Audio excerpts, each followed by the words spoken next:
It's racing time. We have checkmate. Shows alertness at the start. MJ Special right behind in second. Welsh Corgi running on the outside, moving up Geologies. Then comes entry number 8, Grand Princess, Lil Dynamo 1A, Principal Queen, then followed by Absolute Winner. Then comes Bourbon Street and Hello Boss is running at the tail of the field, rounding at the 600.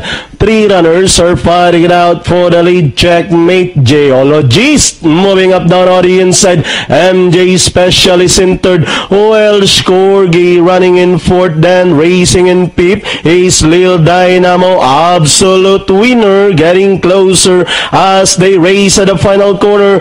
Now they are all after Geologist. Checkmate running on the outside.